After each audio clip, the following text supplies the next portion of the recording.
네, 민주당 전당대회가 하루 앞으로 다가왔습니다. 오늘 진행된 서울 지역 이 마지막 경선에서도 여전히 이재명 후보의 압도적인 지지가 확인이 되면서 이 전 대표의 연임이 사실상 확정되는 그런 분위기입니다. 또 한편 최상병 특검법도 새로운 국면을 맞고 있는데요. 한 주간의 정치권 소식 두 분과 정리해 보겠습니다. 이종훈 정치평론가 그리고 차재원 부산 가톨릭대 특임 교수 나오셨습니다. 안녕하십니까? 안녕하세요. 네, 오늘 민주당 전당대회 마지막 경선이죠. 서울 지역 경선이 진행이 됐습니다. 이재명 후보의 누적 득표율을 보니까 89.9%. 이재명 후보 연임이 사실상 확정됐다. 이렇게 봐도 될까요? 네, 그렇습니다. 네. 이제 내일 이제 현장 투표가 좀 있긴 한데, 근데 거의 지금 결정된 거나 다름이 없다. 이렇게 이제 봐야 될 것 같고요. 예. 어차피 9대 0이다. 8대 0이냐, 9대 0이냐. 그러니까요. 이런 얘기가 있었는데, 예. 80%대이더라도 좀 이렇게 초반대여야 8대 0이라고 볼 수 있는데, 거의 이 90%에 가까운 정도라면 어차피 9대 0이다. 그러니까 좀 압도적인 지지를 좀 받고 있는 건데, 예. 사실은 너무 압도적인 지지를 받고 있어서 네. 한편에선 좀 이제 우려도 없지 않아 있죠. 그러니까 예. 민주정당의 모습으로는 좀 그렇게 바람직하진 않다. 이런 예. 지적도 나오는 거죠. 차 교수님은 어떻게 8대 0입니까? 9대 0입니까?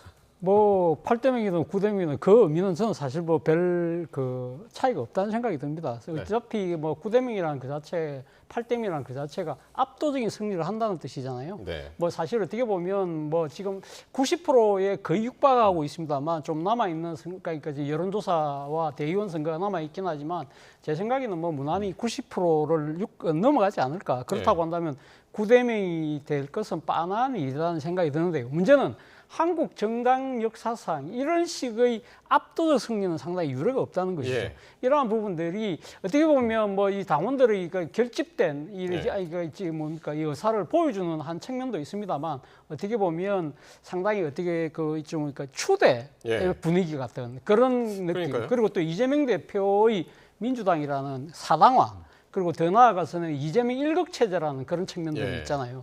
이런 부분들이 향후 이 지금 중도 무당층들의 유권자들한테는 어떻게 작용할 것이냐. 예. 더 나아가서는 전체 국민들도 이 사안을 어떻게 바라보고 그러니까 계신가. 사실 라는 생각이 든다는 시작 것이죠. 전에는 1등은 당연히 있고 그리고 2등이 얼마나 선전을 하느냐.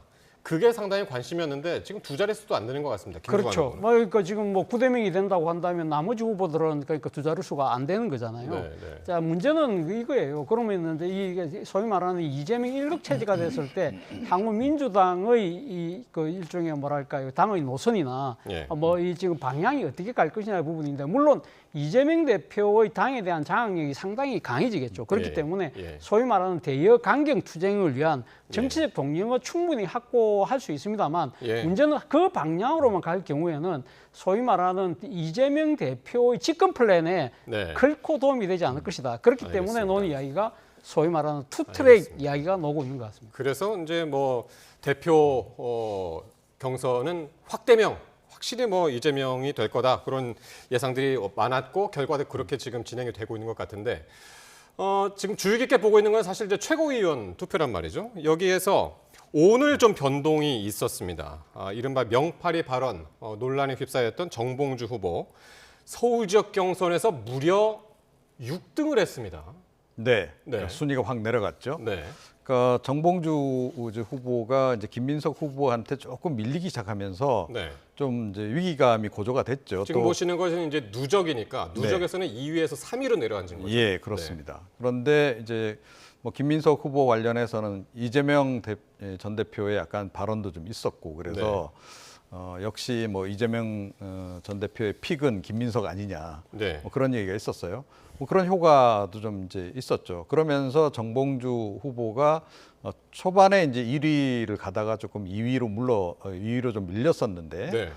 지금 3위로 더 내려가 버린 그러게요. 이런 상황이 돼버린 거죠. 네. 그러니까 나름은 그 위기감 때문에 이제 명파리 논란 관련해서 네. 언급도 하고 그래서 좀 반전을 꾀해 보려고 했던 건데 오히려 그 반전 카드가 지금 더 지금 민주당 지지층 특히 이재명 전 대표를 지지하는 사람들의 분노를 좀 유발한 것 같아요. 그러니까요. 그래서 지금 또 예. 오히려 좀 불리해진 그런 국면이 아닌가 이렇게 생각을 합니다. 박원석 전 의원이 사실 전원으로 전봉주 의원이 사석에서 이런 얘기를 했다라고 얘기하면서 시작이 됐는데 이후에 기자회견을 했고 어제는 또 SNS에다 글을 올렸는데 무슨 글이었냐면 이재명 대통령이 되는 것을 내가 반대를 했다. 그러니까 불가하다라는 것을 인정을 했어요. 사석에서 했던 발언을. 네. 그 파장도 굉장히 컸던 것 같습니다. 그렇죠. 그런데 정봉주 후보 입장에서는 사실 그 이재명 대표가 대통령이 되면 안 된다는 식의 발언을 한 것은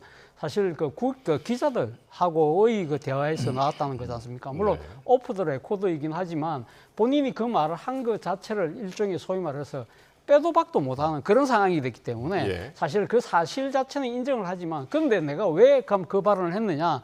그거는 이재명 대표를 파는 그런 당의 잘못된 지금 문화를 나름대로 바로잡기 위한 당에 대한 애정과 네. 그리고 충정에서 놓은 목소리라는 식으로 이야기를 했거든요. 예. 그런데 사실 박원석 전 의원이 전한 바에 따르면 이재명 대표가 이재명 후보가 대통령이 돼서 안 된다는 이유 중에 하나가 지금 남의 말을 잘 안 듣는다. 그리고 행정가 스타일이라서 그런 이유를 들은 것과는 또 다른 지금 그러네. 이야기를 하고 있잖아요. 그렇기 예. 때문에 바로 이러한 그러니까 이 지금 말이 다르다는 부분에 예. 대해서 과연 이 충정과 애정이 아니라 일종의 이재명 대표를 흔들기가 아니냐. 예. 뭐 그런 부분들이 아마 상당히 당심이 작용한 것 같아요. 그래서 예. 오늘 서울에서의 지금 권리당원 투표 결과가 6등으로 추락하는 그러니까요. 그런 상황으로 나타난 것이 예. 아닐까라는 생각이 듭니다. 또 저한테 왜 이렇게까지 할까 섭섭함도 있었다.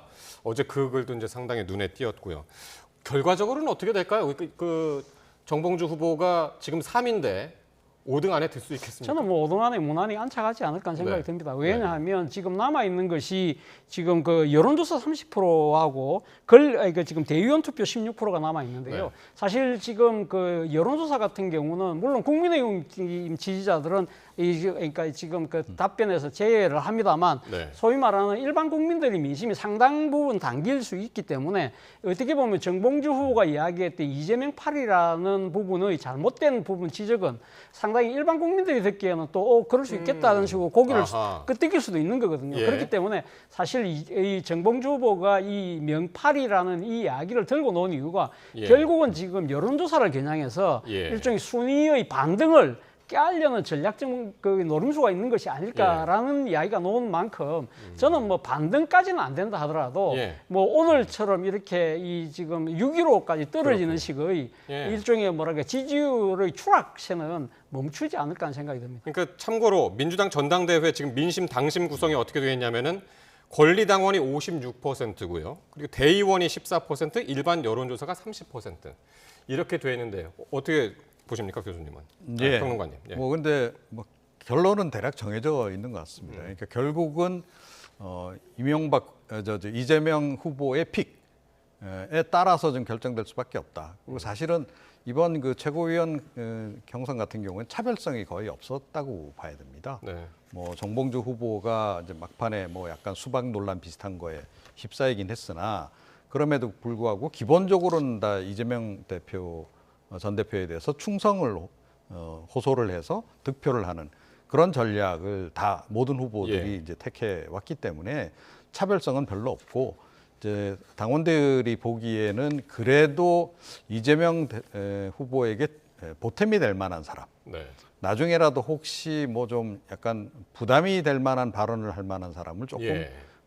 좀 약간 제외시키되 예. 기본적으로는 이재명 후보에게 유리한 발언을 많이 해줄 만한 사람을 지금 선택하는 그런 과정이다. 네. 그렇게 좀 생각을 하고요. 그러니까 자기가 최고위원이 되면은 뭐 명팔이 척결이 최우선 과제다. 어제 또 이렇게 또 적어놔서 된 이후에도 상당히 이제 논란이 될 것 같습니다. 네, 그게 사실은 좀 이제 어떻게 보면 이재명 후보의 핵심 지지층들이 보기에는 네. 약간 거슬릴 수 있는 예. 발언인 거죠. 그러니까 그러면 이제까지 이재명 후보에게 충성했던 사람들은 다 좀 명팔이했다는 얘기냐. 네.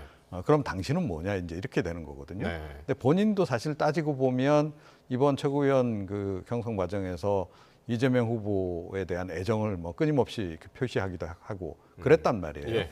자, 그래서 이제 당신은 뭐냐는 얘기가 이제 그래서 네. 나오는 거고 그 바람에 지금 손해를 이제 의외로 좀 많이 보고 있는 그렇군요. 그런 상황이다 이렇게 생각합니다. 자, 정봉주 후보 그렇고요. 이제 다른 관심이 이제 최고위원 5자리 중에서 전현희 후보가 또 관심입니다.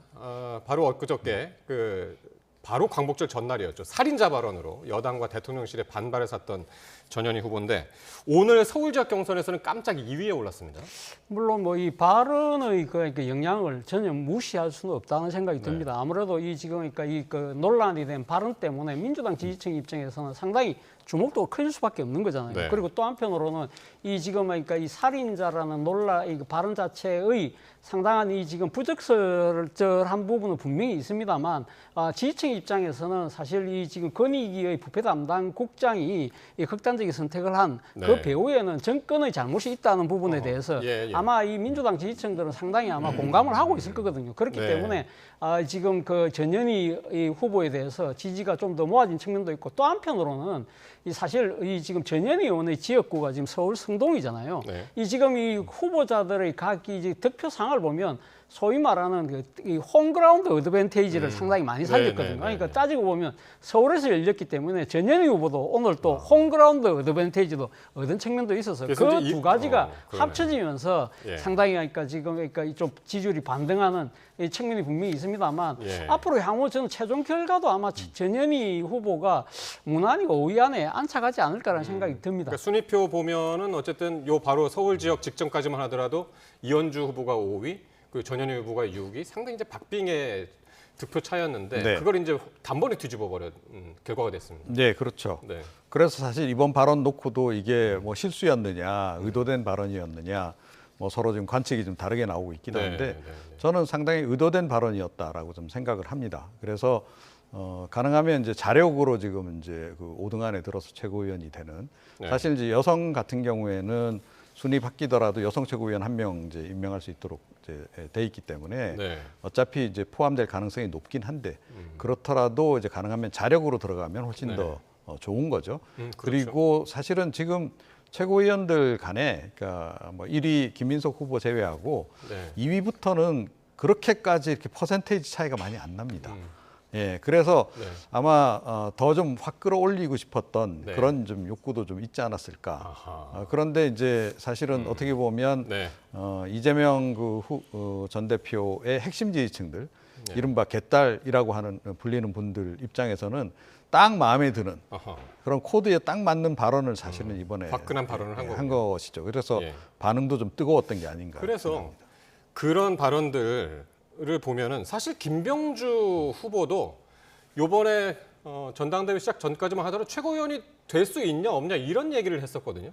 근데 지금 2위까지 올라갔단 말이에요. 네. 사실 지난번에 막말도 있었고 요번에는 그 계엄. 대통령실 국방인사 두고 계엄 계엄, 대용이다. 예, 그런 그렇습니다. 얘기를 해서 네. 이런 것들이 진짜 계속 영향을 주고 있다고 보세요. 그렇죠. 그 사실은 이제 굉장히 우려되는 지점이죠. 네. 이렇게 강성 발언 또 핵심 지지층들이 좋아할 만한 이제 그런 그 여과되지 아니한 그런 이제 발언 네. 그런 것에 이제 그 반응이 뜨겁게 나타난다. 그리고 그게 곧바로 이렇게 반응이 나타난다라고 하는 것은 네. 지금 그 민주당 전당대회가 본인들 생각하고는 달리 상당히 조금 그 건강하지 못하게 진행되고 있다. 네. 이런 걸 좀 반증한다 이렇게 생각을 합니다. 예. 교수님은 어떻게 보십니까? 이런 발언들이 효과를 보고 있다. 일단 뭐 이렇게 보시나요? 효과를 보고 있는 건 사실이죠. 뭐 네. 말씀하셨지만 김병주 후보 같은 경우도 사실 이번 그러니까 전당대회 시작되기 전에 그 국회 본회의 연설에서 한미일 동맹을 이야기하면서 네. 국민이 뭐고 정신 나간 뭐 국민의 의원들. 의원들 그런 식으로 네. 이야기하면서 먼저 사실은 이렇게 지금 여야 논쟁에 자기가 앞장서는 모습을 보였잖아요. 그리고 앞서 말씀하셨습니다만 이번에 또 개헌 관련된 이야기들 이런 부분들도 사실 어떻게 보면 지금 우리나라 헌법의 규정에 의하면은 지금 대통령이 계엄을 실시하더라도 어차피 국회에서 과반수 이상으로 결의를 하면 바로 계엄을 해제해야 되거든요. 그런데 그것이 마치 뭔가 업무가 있는 것처럼 이렇게 이야기하는 부분들은 네. 상당히 일반적인 시각과 상식적인 잣대로 봤을 때는 상당히 좀 말이 안 맞다는 네. 생각은 들지만 그러나 지금 윤석열 정권의 역사 퇴행이라든지 여러 가지 국정 운영에 대한 불만을 품고 있는 민주당 지지층들의 입장에서는 상당히 우려되는 시각과 네. 공감된다 이런 예. 생각들을 갖고 있기 때문에 아마 그런 노림수를 갖고 이야기를 했을 가능성이 예. 크다. 그러한 부분들이 지금 표로 연결되고 있는 것은 명백한 사실로 보이는 것입니다. 예. 교수님 근데 전현희 의원의 그 살인자 발언 요 얘기 한 번만 조금 더 하자면 예. 박찬대 원내대표가 어제 유감을 표명했습니다. 예. 근데 이제 대통령실에서 전현희 의원이 직접 공식적으로 사과를 해라 그렇게 했고, 근데 전현희 의원이 그 사과하지 않았단 말이에요. 일단 필요하다고 보십니까? 아니면 저는 할까요? 저는 예. 필요하다고 생각합니다. 예. 뭐 전현희 의원의 입장에서는 그러니까 지금 아까 제가 이야기했던 건희기의 국장 그분의 안타까운 죽음에 대해서 본인이 또 같이 근무했던 부하 직원이었잖아요. 네. 그렇기 때문에 그분의 성정이라든지 또 그 행태라든지 누구보다 잘 알고 있기 때문에 그 안타까움을 아마 이렇게 애들어서 표현할 수 있다고는 저는 뭐 볼 수 있습니다만, 그러나 네. 그 표현 자체가 너무 지나쳤다는 것이죠. 그것도 딴 장소가 아니고 민의의 전당이라는 국회에서 이런 식으로 이야기한 부분은 분명히 잘못됐다. 네. 그렇다고 한다면 아마 어떤 식으로든 저는 뭐 국회에서 아마 이 지금 이 법사위가 다시 재개된다고 한다면 네. 사실은 전현희 의원이 자신의 유감을 표명할 필요가 있다는 생각이 분명히 들고요. 예, 그러나 예. 단 지금 전현희 의원 같은 경우는 지금 내일까지 전당대회가 진행되기 때문에 네. 사실은 어제 이 지금 그 대통령실에 요구를 했습니다만 그 요구에 응하기는 하하. 쉽지 않았을 거라는 생각이 듭니다만, 전당대회 일단 때문에. 내일 전당대회가 끝나고 나면 예. 아무래도 지금 이제 이 박찬대 지금 근한 대행이 사실 유감을 표명한 이유는 이런 식으로 여야의 그 장기적인 대치는 결코 민주당에게 유리하지 않다, 네. 도움이 되지 않는다고 판단하기 때문에 그런 식으로 지금 그러니까 정치적인 탈출구를 지금 모색하고 있다는 뜻이기 때문에 네. 아마 전현희 후보도 그 기류를 얘를 따라가지 않을까 하는 생각이 듭니다. 예, 알겠습니다. 뭐 평론가님 덧붙이실 말씀 있으신가요? 예, 뭐 지금 그 최고위원 경선이 한창 진행 중인데 지금 만약에 사과를 하거나 유감 표명하게 되면 이번에 이제 딴 그 표심이 그만큼 또 빠져나가죠. 그래서 절대 그럴 리는 없고 예. 제가 보건대는 아마 이제 전당대회 끝나고 최고위에 네. 입성하고 나면 적당한 때 아마 그 약간 유감 표명 정도는 하지 않을까 네. 이렇게 생각을 합니다. 알겠습니다. 자, 계속해서 국회 소식 짚어보겠는데요. 민주당이 재추진하고 있는 최상병 특검법 얘기입니다. 지금 새로운 국면에 접어들었는데 민주당 박찬대 원내대표가요, 한동훈 대표가 제안했던 제3자 특검 추천안을 수용하겠다라는 입장을 밝혔고, 여당은 근데 내부 분열을 노린 말장난에 불과하다면서 지금 선을 긋고 있는데 여야의 입장 먼저 화면으로 만나보고 오겠습니다. 한 열흘 정도 안에 이 결단을 내려주시면 좋겠다. 법안을 내놓는다라고 하면, 그래서 합의가 이루어진다라고 하면 정기국회 이전에라도 관철할 수 있지 않을까. 민주당이 내놓은 법안에 기반한 대응의 방향만 생각해야지 저희 당의 뭐 일종의 내부 분열을 획책하는 듯한 이런 식의 이제 소위 말장난에 저희가 계속 대응할 필요가 없다라고 저희는 생각하고 있습니다. 민주당뿐만이 아니라 지금 개혁신당도 지금 제3자 특검 추천안 요걸 지금 이제 찬성을 하는 입장이고, 근데 민주당이 사실 요번에 세 번째 특검안을 발의를 했을 때 네. 김건희 여사 이름까지 이제 수사 대상에 그렇죠. 이제 들어갔단 네. 말이에요. 그렇게 더 센 안을 내놓으면서 한동훈 대표안도 받을 수 있다라고 한 배경은 뭘까요?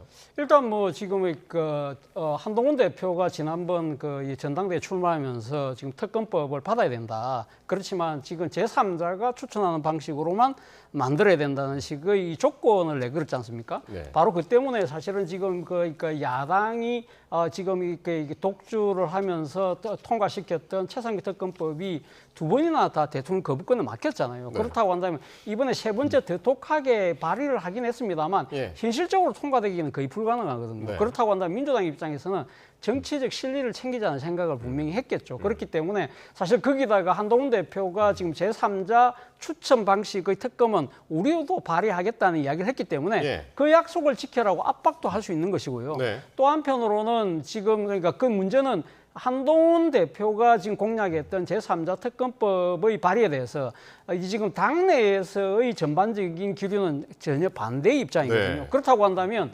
우리는 그러니까 이 지금 여당 대표가 제안했던 제3자 방식으로 우리는 나름대로 네. 이 입장을 후퇴를 하는데, 그렇다고 하면 왜 그럼 여당의 대표는 말을 지키지 않습니까? 예. 라는 식의 정치적인 상당한 뭐랄까요, 이 지금 칼자루를 야당이 질 수 있는 상황이고, 그런 문제 때문에 사실 여당 내에 더 나아가서는 용산과 지금 국민의힘 간의 상당한 마찰, 충돌 이런 부분들까지 야기할 수 있다. 네. 뭐 그런 정치적 노림수까지 계산한 저희가 생각했을 때는 박찬대 근한 대행의 양수겸장형 예. 공격의 한 포인트가 아니었나 생각이 듭니다. 그래서 사실 그 국민의힘 전당대회 전에 이 한동훈 대표가 후보 시절에 이 얘기를 했었잖아요. 네. 그 제3자 추천안. 그래서 그때 한참 했던 얘기가 뭐냐면 그러면은 그 국민의힘 전당대회 이후에 한번 보자. 뭐 그랬고 만약에 민주당이 이걸 받으면 어떡하냐 그런 얘기 다 했었단 말이에요. 네. 근데 이제 한동훈 대표가 이건 오케이 받았으면 우리 뭐까지 하냐면 그 뭐죠 제보 공작 의혹까지 네. 포함시키자 이런 얘기까지 지금 했단 말이에요. 네. 네. 그러니까 민주당이 왜 이거를 먼저 이렇게 치고 나왔을까? 사실 한동훈 이 대표 차원에서도 좀 약간 준비는 하고 있었을 겁니다. 그런데 민주당이 이걸 더 치고 나온 이유는 한동훈의 틈을 발견했다, 허점을 발견했다 네. 이렇게 보시면 돼요. 그러니까 네. 한동훈 대표가 최근에 뭐 아시다시피 이제 김경수 전 경남지사 특검 복권 문제를 가지고 사실은 대통령실하고 약간 갈등이 유발되기도 했고 그랬는데 결국 본인 뜻을 관철을 못 시켰거든요. 네. 자, 그러면서 지금 사실은 여권 내에서도 또는 보수 지지층 내에서도 한동훈 대표가 과연 그 윤석열 대통령하고 차별화를 할 수 있겠는가에 대한 의구심이 최근에 많이 이렇게 뭉게뭉게 퍼지기 시작했어요. 예. 그러니까 그 틈을 딱 본 거죠. 예. 그래서 이제 한동훈 그 대표에게 이거 할 수 있어? 예. 라고 지금 카드를 싹 내민 겁니다. 그래서 이제 그 못하면 결국은 김경수 전 지사 그 복권 못 막은 거와 마찬가지로 네. 또 못 막았네. 예. 그러면 뭐 한동훈 대표 뭐 실력 좀 있는 줄 알았더니 별거 없네. 이렇게 되는 거죠. 예. 그래서 그런 거를 지금 그 노리고 지금 던진 카드다. 네. 저는 그렇게 생각을 하고 네. 한 대표 입장에서도 사실은 이건 어차피 한 번은 넘어야 될 산이거든요. 예. 본인 입장에서 뭐 본인이 이미 그 경선 과정에서 공약을 한 사항이기 때문에 그냥 넘어갈 수는 없습니다. 예. 그래서 아마 국리를 많이 했을 거예요. 그런데 이제 그래서 이번에 이제 그 그래서 제보 제보 공작 공작까지. 의혹까지 얹어서 던지면 네. 이거는 아마 야당이 못 받을 거야 이렇게 생각을 교수님 좀 어떻게 하는 보세요? 거 아닐까 민주당이 이 제보 공작 들어가는 것까지 받을 수 있을까요? 글쎄요. 뭐 민주당은 고민을 하겠지만 제가 네. 생각했을 때는 뭐 민주당 입장에서도 지금 그러니까 한동훈 대표가 이 지금 제보 공작 의혹을 제기한 이유는 결국은 지금 그 민주당 측 인사라고 알려진 김규현 변호사가 공익 제보자잖아요. 네, 그 공익 제보자가 한 내용 자체가 상당히 그러니까 김건희 여사를 그러니까 정치로 엮기 위한 일종의 정치적 음모론이 놓여 있는 그러한 제보라는 식의 그러니까 그 출발점에서 지금 한동훈 대표가 그 제안했다고 보기 때문에 네. 아마 민주당 입장에서는 김규현 변호사가 이 지금 제기한 의혹 자체가 상당히 근거를 갖고 있고 그렇다고 네. 한다면 좋다. 그러면 우리도 그러면 지금 이 제보 의혹에 대해서는 한번 같이 논의해보자. 그럼 특검이 양쪽 모두를 다 수사하는 식으로 수사의 예. 범위를 같이 넓히면 되지 않겠느냐는 예. 식의 아마 또 역자안으로 아마 저는 받을 가능성이 상당히 높지 않을까 그러니까 생각이 더 이상 드는데 빠져나갈 구멍을 주지 않겠다. 그렇죠. 그러니까 지금 어차피 지금 그러니까 이 임성근 사단장 구명 로비 의혹과 관련해서 네. 소위 말해 그러니까 도이치모터스 주가 조작 의혹과 관련된 그 인물이 지금 현재 개입돼 있는 것처럼 지금 녹취록이 나와 있잖아요. 그렇다고 네. 한다면 이 부분에 대한 수사는 어차피 특검이 피해갈 수 없는 상황이니까 이와 관련해서 우리는 김규현 변호사가 정정당당하게 제보를 했다고 판단하기 때문에 네. 이 당사자가 동의한다면 아하. 우리는 얼마든지 받을 수 있다. 이런 식으로 아마 역전을 해서 한동훈 예. 대표를 아마 나름대로 공경으로 예. 아마 몰아가려고 하는 예. 생각도 갖고 있지 않을까 하는 생각도 듭니다. 예, 알겠습니다. 최상병 특검법 어떻게 진행되는지 한번 같이 지켜보기로 하고요. 내일은요, 내일 일요일이잖아요. 네, 한동훈 대표 취임 이후 처음으로 고위 당정 협의회가 개최가 됩니다. 한 대표가 최근에 민생 현안 드라이브를 걸고 있는데 내일 당정 협의회에서는 주로 어떤 내용들이 다뤄질까요? 뭐 지금 당장 여야 간에도 지금 민생 법안 관련해서 뭐 네. 28일 본회의에 뭐 네. 합의해서 이제 뭐 간호사법 그러니까요. 비롯해서 몇 개 처리하자라고 지금 이야기를 지금 하고 있잖아요. 네, 네. 그런 것도 있고 또 윤석열 대통령이 지금 계속 야당이 통과시킨 법안에 대해서 거부권을 행사해서 벌써 21건이 돼버렸단 그러네요. 말이에요. 예, 그래서 이 그렇습니다. 누적됨에 따른 이제 약간 국민 여론이 의식되는 부분도 좀 있고 그런 거죠. 그래서 여야 간에 어찌됐건 좀 쟁점이 없는 법안을 국민의힘도 좀 주도적으로 법안들을 좀 처리해 나가서 뭔가 일을 하고 있다라는 걸 국민들한테 이제 보여줄 필요성이 좀 있는 거죠. 그래서 예. 뭐 여러 가지 논의를 하겠으나 뭐 이제 최근에 뭐 약간 쟁점이 많이 됐던 뭐 금투세 폐지를 네. 비롯해서 예. 뭐 그런 그 이제 그 내용까지 포함해서 아마 네. 논의를 할 것 같고 최상병 특검법도 얘기도 할까요? 어떻게 최상병 특검법을 이제 민생법안이라고 보기는 좀 보기는 어렵지 어렵죠. 않겠습니까? 네. 그래서 뭐 만난 김에. 예, 뭐 근데 그것까지 논의할지 그건 사실 정무적인 판단이 상당히 필요한 네, 네. 거라서 예. 그 부분은 아마 뭐 논의를 하더라도 뭐 대통령실 정무라인 통해서 조용히 뒤에서 얘기하지 않겠습니까? 네. 그거보다는 이제 좀 더 이제 민생 국민들이 체감할 수 있는 그러면서 야당이 별로 반대하기가 좀 어려운 네. 그런 이제 법안들 위주로 좀 이제 일단 논의를 하지 않을까 싶어요. 사실은 네. 21대 국회 말미에 그 여야 간의 쟁점이 없는 법안들이 꽤 많이 있었고 네. 처리를 다 워낙은 했어야 되는데 못한 법안들이 상당히 많습니다. 네. 네. 그래서 아마 그런 법안들 위주로 하지 않을까 이렇게 그러니까 생각을 지금 합니다. 뭐 22대 국회 들어가지고 처리된 합의해서 처리된 법안은 지금 하나도 없는 그런 예, 하나도 없습니다. 예, 그런 상태여서 내일 어떤 논의들이 있을지도 궁금하고요. 근데 사실 지금 그 정부 여당 이제 내일 이제 같이 이야기를 한다고 했는데 사실 여야정 협의체를 같이 만들자고 한 게 엊그저께거든요. 그렇죠. 예, 국민의힘하고 민주당하고 같이. 근데 민주당이 여기에 대통령이 같이 참여를 해야 된다. 예. 그래서 지금 이제 더 이상 진전이 안 되고 있는 상황이잖아요. 사실 뭐 여야정이랄 때 정 자체가 정부잖아요. 그렇다고 하면 정부의 책임자는 대통령이기 때문에 행정위 수반이 대통령이기 때문에 사실 뭐 대통령이 상징적으로 그러니까 관여하는 건 사실이죠. 근데 지금 민주당이 요구하는 부분은 여야정 협의체라는 상실 기구가 작동되는 것보다 그 이전에 그 앞서서 좀 뭐랄까요? 그러니까 이게 톱다운 방식으로 대통령과 야당의 대표 더 나아가서는 그러니까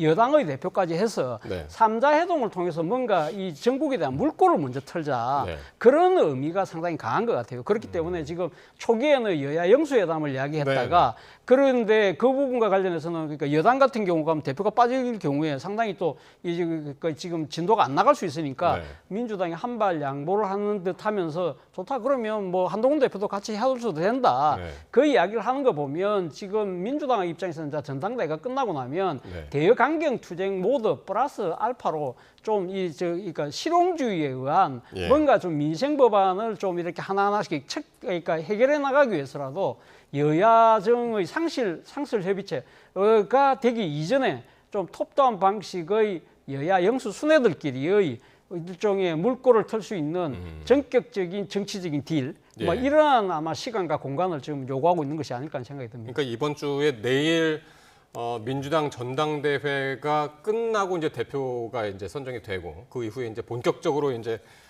대통령실하고 이야기를 주고받을 상황이 나올 것 같군요. 또 청문회도 내일 그 다음 주에 줄줄이 이어져 있어서 어떻게 전개가 될지 한번 봐야 되겠고요.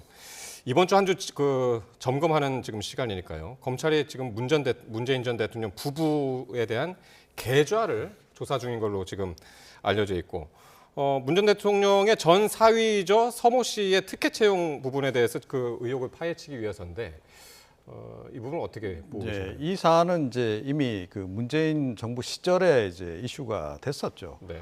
그리고 이제 검찰이 수사를 계속 진행해 왔고 올 초 같은 경우에는 그 서모 씨 직접 소환 조사도 하고 이제 그랬어요. 네. 그 이제 수사를 쭉 진행하는 과정에서 뭔가 포착이 된 게 아닌가 싶긴 합니다. 그래서 이제 그 문재인 전 대통령 부부 계좌까지도 지금 이제 살펴봤다는 건데 지금 뭐 당연히 이제 민주당 쪽에서는 이건 좀 과잉한 이제 정치 보복이다. 보복이다 이렇게 지금 이제 반응을 지금 하고는 있는데요. 네. 그럼에도 불구하고 사실은 이 문재인 그 정부 시절에 이 사건 말고도 여러 사건들이 이제 권력형 비리로 논란은 됐으나 수사가 제대로 이루어진 바가 없고 그래서 윤석열 정부 들어와서 지금 이제 진행이 일부 이제 되고 있는 건데 수사는 진행을 해야 되는 게 맞는 거고 그다음에 이번에 그 계좌를 살펴봤다는 것도 뭐 나중에 이제 밝혀지겠지만 뭔가 근거가 있어서 이제 본 거 같으면 그건 뭐 당연히 봐야 되는 거죠 수사 과정상. 그래서 이제 그걸 가지고 지금 뭐 곧바로 그렇게 정치 공작 운운하는 건 조금 과민 반응이 아닌가 이렇게 생각을 합니다. 네. 뭔가 증거가 나온 것 같다. 지금 평론가님 그렇게 말씀하셨는데요. 뭐 아마 문재인 대통령 그 지금 계좌에 대한 압수수색 영장을 아마 법원이 아마 발부를 한 것 같아요. 그 동안에는 사실 그러니까 이제 그 영장을 계속 귀각했다가 네. 아마 아마 발부가 됐다는 이야기는 뭐 나름대로 상당한 뭐 이 좀 이렇게 혐의의 근거를 잡은 것이 아닐까 하는 생각이 들고요. 사실은 뭐 지금 대통령의 사위가 특정 기업에 취직을 하고 그리고 그 특정 기업의 소유주가 주요 공직으로 가는 이런 부분들에 대한 일종의 뭐랄까요 상당한 의구심들이 있는 상황이기 때문에 저는 이 네. 수사는 뭐 어차피 할 수밖에 없다고 생각이 들지만 문제는 지금 정권 교체된 지가 벌써 2년이 넘었잖아요. 네. 그렇다고 한다면 그동안 가면 그 검찰은 도대체 이 수사를 좀 잊을만 하면 꽃감 빼먹듯이 이런 식으로 지금 이렇게 수사 결과가 나오는 부분들은 예. 상당히 정치적인 정치적인 또 의도가 의도가 있다. 있는 거 아니냐는 또 이런 의구심을 불러일으키거든요. 그렇기 네. 때문에 저는 차제에 이번 수사가 빨리 어떤 식으로든 좀 빨리 마무리될 필요는 있다는 생각이 듭니다. 예, 알겠습니다. 요 질문은 또 안 할 수가 없는데요. 지난주 한 주 동안 이제 계속 화제가 됐었는데 김경수 전 경남도지사 복권이 됐죠. 어떻게 보시나요? 뭐 지명직 최고위원 이야기까지 나왔는데 지난주에 어떻게 전개될까요? 저는 김경수 전 지사가 지금 12월 말에 들어온다고 그러잖아요. 네. 그러니까 뭐 여러 가지가 그러니까 정치적 파장은 그 이후에 이제 예상되는 시나리오인데 저는 세 가지가 필요하다고 봐요. 그러니까 뭐 뭔가 이렇게 정치적 비용이 바뀌려고 하면 첫 번째는 김경수 전 지사의 권력 의지입니다. 내가 어떤 식으로든 내년, 다음 차기에 도전을 하겠다는 권력 의지가 있어야 되고요. 그리고 또 김경수 전 지사가 움직이면 소위 말하는 친문들이 결집할 수 있는 네. 그런 정치적 토양이 만들어져야 되는 것이고, 그리고 또 하나는 김경수 전 지사에 대한 여론의 호응도가 얼마나 될 것이냐. 네. 이 세 가지 중에서 어느 하나라도 부족하다고 한다면 네. 사실은 어떻게 보면 김경수 전 지사의 복권은 정치 호사가들의 입방아 정도에 그칠 수도 있다. 그런 생각도 듭니다. 예, 평론가님. 이제 모든 건 본인하기 나름이죠. 그러니까 결국 이제 본인이 조금 전에 말씀하셨듯이 그런 이제 정치에 대한 의지도 있어야 되는 거고요. 제가 보건대는 뭐 그런 의지는 있지 않나 이렇게 생각을 해요. 네, 그래서 네, 네.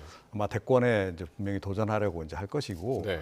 그렇게 되면 일단 그 민주당 내에 남아 있는 친노 친문계. 네. 그러니까 아시다시피 이제 친노 친문계 중에서 이제 친문계 일부는 나가서 지금 조국 혁신당 쪽으로 지금 가 있는 상태잖아요. 네. 당내에도 어찌됐건 친노 친문계가 이제 적잖게 이제 세력이 기반이 있는 건데 네, 네. 이 사람들이 이제 이 김경수 전 지사를 중심으로 이제 뭉칠 거는 같은데 네, 네, 네. 그 결집도를 높여서 세력화를 할 정도로까지 네. 가려면 결국 김 전 지사의 정치력이 중요할 수밖에 없다 이렇게 네. 생각합니다. 김두관 후보도 김경수 전 지사가 당내 비주류의 구심점이 될 것 같다. 이제 오늘 이제 그렇게까지 이제 얘기를 해서 이것도 전개 상황 같이 지켜보도록 하겠습니다. 이종훈 정치평론가 그리고 차재원 부산 가톨릭대 특임 교수와 함께했습니다. 두 분 고맙습니다.